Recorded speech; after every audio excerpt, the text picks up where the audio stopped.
Hai Pramuda, balik lagi bersama kita di Pena Pajajaran. Perspektif dan Narasi Pajajaran. Ruang buat kita berbagi narasi dan perspektif di dunia perkuliahan.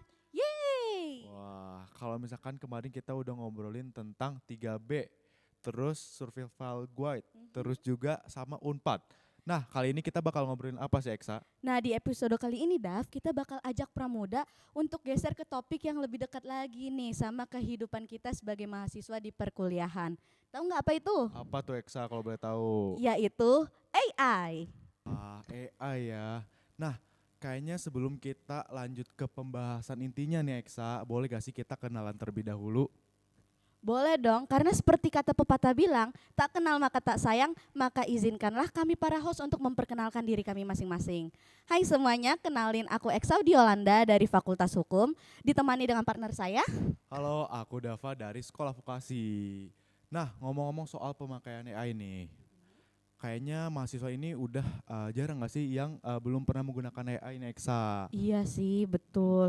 Dan untuk membantu tugas-tugas mereka, seperti itu. Betul, apalagi nih ya, AI itu sangat dibutuhkan sih di dunia perkuliahan, mulai dari cari referensi, bikin outline tugas, sampai minta AI untuk cek pemahaman, itu kayaknya udah jadi bagian dari rutinitas kita nggak sih di perkuliahan?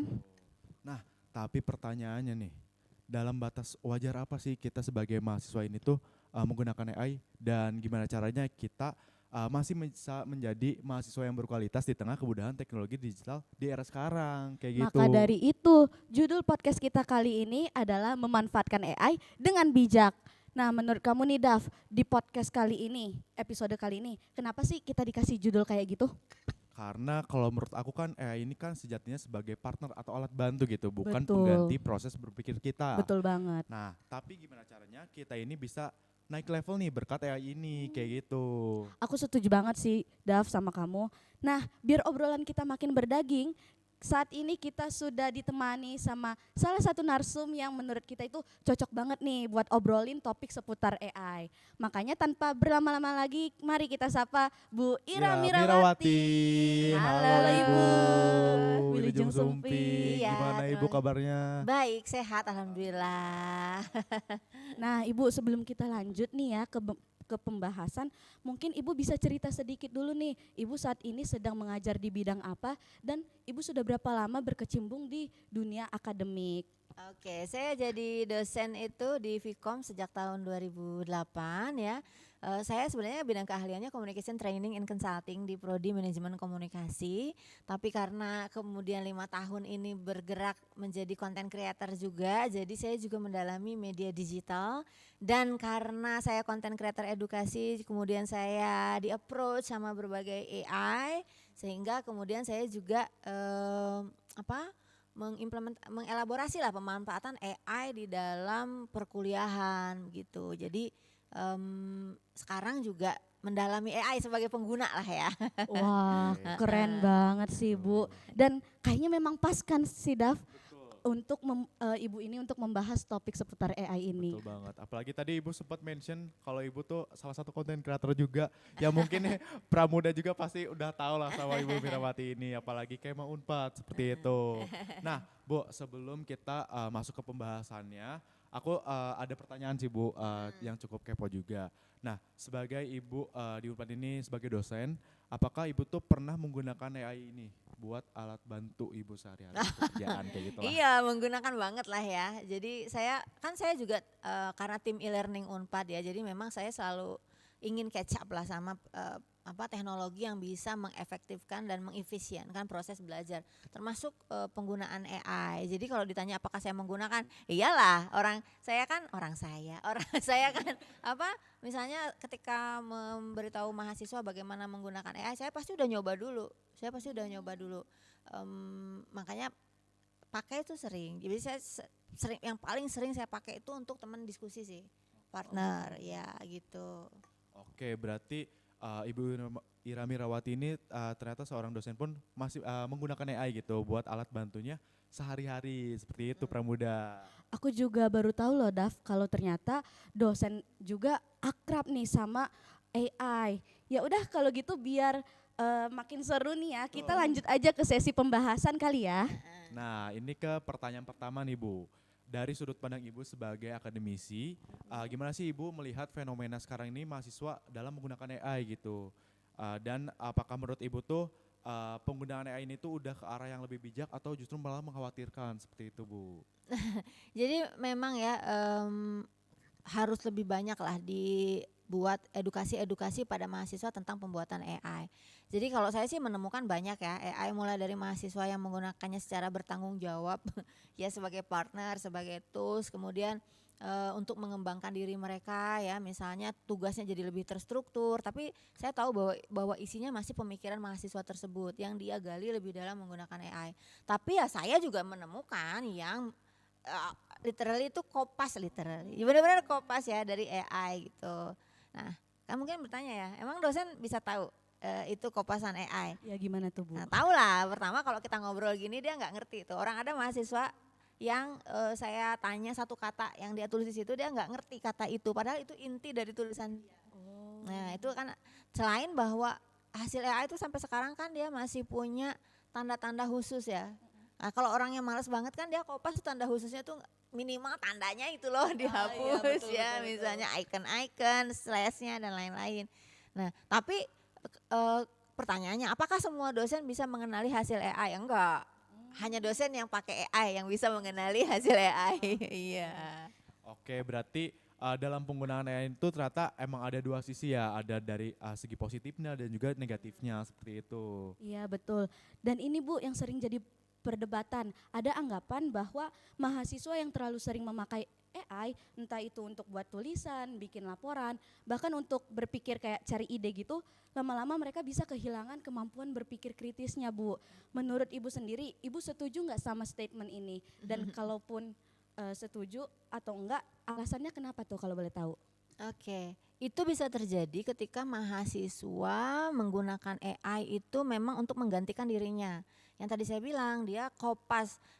Biasanya cirinya yang akan mengalami brain rot atau otaknya nggak apa nggak kepake itu adalah tolong buatkan saya latar belakang misalnya kan itu bisa ya. Iya, Heeh. betul. Nanti dia kopas. Tapi kalau misalnya begini, ada mahasiswa yang menggunakan AI itu untuk berdiskusi menggantikan misalnya karena dosen tidak setiap saat bisa dikontak, karena teman tidak semuanya nyambung ketika ngobrol, jadi dia ngobrol sama AI itu bisa. Beberapa AI itu kan sekarang sudah bisa live ya, live sehingga dia bisa ngobrol. Yuk kita ngobrol tentang ini, aku punya ide bisnis ini, menurut kamu gimana? Nanti kita saling bersanggah. Dan menurut saya AI itu sifatnya hampir sama teknologi yang lain juga, dia tuh amplify ya, mengamplify seseorang aja. Orang yang rajin dia akan tambah rajin dengan adanya AI. Orang yang pintar, yang suka mikir dengan adanya AI dia tuh akan makin tergali. Dia akan pakai AI-nya untuk mikir. Orang yang bodoh makin bodoh, orang yang malas akan makin malas. Jadi silakan pilih diri Anda sendiri tuh mau yang mana di antara 4 sifat itu gitu. Oke, jadi memang setiap penggunanya itu tetap ada resikonya ya kalau kita tidak berhati-hati. Nah Bu, mungkin ngomong-ngomong soal pemakaian AI nih, kadang kan ada yang menurut aku tuh sering luput dari mahasiswa nih, yaitu soal data pribadi. Nah, banyak dari kita yang asal seperti comot upload tuh tugas, misalkan KTP atau data pribadi lainnya ke dalam platform AI ini tanpa mereka tuh mikir panjang gitu, berdampaknya bakal seperti apa. Nah, menurut Ibu sendiri, seberapa penting sih kita sebagai mahasiswa ini harus lebih aware soal privasi dan keamanan data pribadi kita, seperti Oke. itu. Harus ya sangat. Pertama yang tadi dicontohkan yang posting KTV, KTV, KTP KTP. untuk apa ya kan? Dan sebenarnya ada setting di beberapa AI itu untuk kita data yang kita upload tidak dipakai AI-nya untuk belajar dan mengenerate hasil yang dicari orang lain tuh bisa. Makanya harus rajin nyari di mana kita meng-on off-kan bagian itu ya. Nah, yang berikutnya adalah saya mungkin menceritakan salah satu teman saya itu artikelnya dia upload di salah satu AI, tolong perbaiki gitulah ya. Tapi belum dia perbaiki, dia cek hasil AI detectionnya sebelum dia upload itu 20%. Sesudah dia upload dia jadi 89%. Padahal nggak dilakukan perubahan apapun. Nah, maksud saya hati-hati kan, apa kita mesti tahu gitu setiap AI itu karakteristiknya seperti apa dan bagaimana sih supaya data kita kalaupun AI itu memungkinkan untuk kita private. Yang berikutnya adalah ini juga mungkin di mahasiswa kan karena beberapa AI semakin tinggi kebutuhannya dia akan berbayar ya nggak sih? Iya, betul Ya, mahasiswa teh tuh ya beli kopi mah mau, tapi kalau untuk langganan-langganan mah Pikir-pikir mungkin ya Bu. iya ya. Nah, mungkin jadi pakai email bareng gitu. Jadi satu email dipakai bareng, hati-hati ya. Eh Sekarang beberapa AI itu ketika memang, nah ini kan mungkin kita nggak tahu settingnya, mengizinkan AI itu untuk melihat semua data kita yang ada di WhatsApp, di email, di Google Calendar, bahkan di foto itu bisa, foto-foto kalian bisa ketarik semua Wah, ke ngeri AI. juga ya. Saya mau nyontohin ya, saya waktu itu nanya ke salah satu AI yang punya fasilitas itu, terus saya bilang, coba buatkan, kamu tahu nggak nomor mobil yang pernah saya punya? Yes, dia menyebutkan nomor mobil dari mobil pertama yang saya punya. Terus saya tanyakan, kamu tahu dari mana? Pertama dia bilang dari catatan kamu bertransaksi bayar PKB online, pajak online.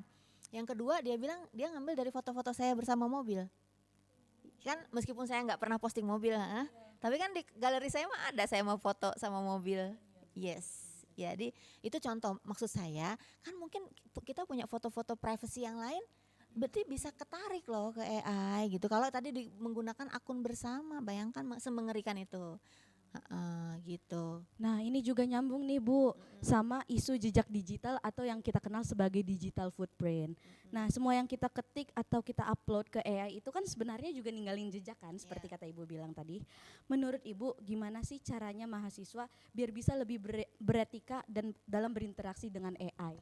Ya, pertama gini, apalagi sebagai mahasiswa ya, kita itu kan memang harus mengembangkan logika dan etika ya nanti untuk mengarah ke perilaku yang lebih baik gitu. Nah, jadi sebelum kita menggunakan AI itu kita kudu tahu sebenarnya etikanya seperti apa sih. Apakah misalnya boleh nih kita melakukan manipulasi, pertama tidak mengakui bahwa itu hasil AI gitu. Sebenarnya kan boleh ya hasil AI, kita bikin gambar, kita bikin diagram, tapi harus di state bahwa itu hasil AI gitu. Ya, dan didapatkan dengan proses dialog yang seperti apa misalnya. Terus yang kedua, kita harus tahu, wah saya kalau membuat misalnya rekayasa sejauh apa sih diperbolehkan. Misalnya ya yang ada kejadian itu loh, foto-foto yang gitu ya. Nah, itu kan bagaimana dia menggunakan AI untuk menghasilkan foto-foto asusila ya kan, itu juga harus tahu ya bahwa itu tidak dibolehkan, bukan hanya etika ya, secara hukum juga sebenarnya nggak boleh, meskipun undang-undangnya mungkin belum sampai ke arah sana ya gitu. Berarti emang kita nih sebagai mahasiswa tuh harus lebih benar-benar hati-hati gitu Bu. Iya. Kalau misalkan kita tidak memanfaatkan teknologi AI ini dengan baik, justru malah menjadi dampak yang negatif gitu kan dari Jadi hal-hal yang tadi bumerang. udah Bu Mirawati jelaskan juga. Itu lumayan menurut aku sedikit kayak menyeramkan sih Bu kalau misalkan kita nggak baik-baik gitu menggunakan AI-nya seperti itu. Oke, aku setuju banget sih sama kamu, Daf. Nah, kalau kita lihat sekarang kan, Bu, AI itu kan udah bisa ngerjain hampir semua hal. Mulai dari bikin esai, bikin presentasi, bahkan ngitung data ataupun menganalisis. Nah, sebagai mahasiswa dari berbagai jurusan, menurut Ibu apa sih yang tersisa dari kita yang bisa menjadi nilai jual manusia yang nggak bisa digantikan oleh AI tersebut? Untuk saat ini ya, saat ini saya bilangnya detik ini, hari ini ketika rekaman ini dilakukan, nilai-nilai kemanusiaan itu yang pertama ya, meskipun semakin banyak AI yang juga sudah mengarah ke sana. Misalnya beberapa AI itu mengembangkan namanya neural, gimana dia bisa berbahasa sesuai dengan bahasa kita, ikutan bisik-bisik ketika kita bisik-bisik gitu. Nah itu kan untuk semakin mirip ya dengan manusia. Tapi sebenarnya banyak kok yang tersisa tadi selain kemanusiaan. Yang kedua berpikir kritis itu. Jadi jangan terjebak dengan halusinasi AI. Tidak semua yang dihasilkan AI itu benar. AI-nya aja nulis kok di bawahnya ya. Sebagai kecerdasan buatan AI mungkin bisa salah gitu kan. Tapi kitanya yang menerima itu seolah-olah benar. Coba deh gini, misalnya nyari teori ya. Mencari teori itu sering banget loh AI itu salah. Tapi kalau kitanya nggak baca buku benernya, ya kita ikutan salah mengikuti AI-nya gitu. Nah, jadi yang harus dilakukan kemampuan berpikir kritis itu yang tidak menelan mentah-mentah apapun. Termasuk tadi kita harus berhati-hati. Mungkin kata yang lebih tepat juga kita kritis ya. Kalau terlalu hati-hati itu kadang juga ada orang yang jadi nggak mau make, nggak gitu juga. Karena AI itu tidak terbendung. Jadi dia pasti akan datang ke sini. Alih-alih kita menghindari, lebih baik kita ikut tahu bagaimana cara menggunakannya benar. Kalau analoginya tuh gini, kalau kalian ada di sebuah pulau yang dikelilingi air dan lautan, daripada mencoba menghindarinya lebih baik belajar berenang. Ya gitulah, sama pakai AI juga. Jadi kita harus mengeksplor tadi ya sifatnya, karakteristiknya, bagaimana menggunakannya dengan benar, ini bisa apa aja. Em, Harus kita eksplor dan kitanya harus jadi gini, kalau AI bisa gitu kita harusnya bisa lebih dari itu gitu. Ya gitu cara pikirnya. Wah berarti penting banget sih ini Daf untuk direndungin. Nggak cuma sama pramuda kali ya, tapi juga kepada kita semua yang menggunakan AI. Setuju banget nih Eksa. Nah terakhir nih Bu, sebelum kita tutup episode kali ini, mungkin ada gak sih Ibu pesan konkret nih buat seluruh mahasiswa yang baru bersentuhan sama AI nih, bukan sekedar kita tuh menggunakan AI ini dengan bijak, tapi langkah nyata apa sih yang bisa kita lakukan dari sejak hari ini mungkin? Oke, jadi gini, pertama kita ketahui dulu ya, misalnya di Unpad ini peraturannya seperti apa sih? Unpad alhamdulillah ya, salah satu universitas yang terdepan lah dengan adanya peraturan rektor yang menjelaskan bahwa AI itu bisa, boleh dipergunakan loh dalam pendidikan, apa aja yang diperbolehkan baca di sana ya. Yang kedua, mempelajari tadi AI apa aja dan apa aja yang bisa kita lakukan dengan AI, misalnya berdiskusi, yang kedua membangun kerangka kerja, yang ketiga membuat jadwal atau sebagai planner kita. Jadi kita harus setting goals kita apa, lalu AI itu adalah partner atau alat bantu kita untuk mencapainya secara lebih efektif dan efisien gitu.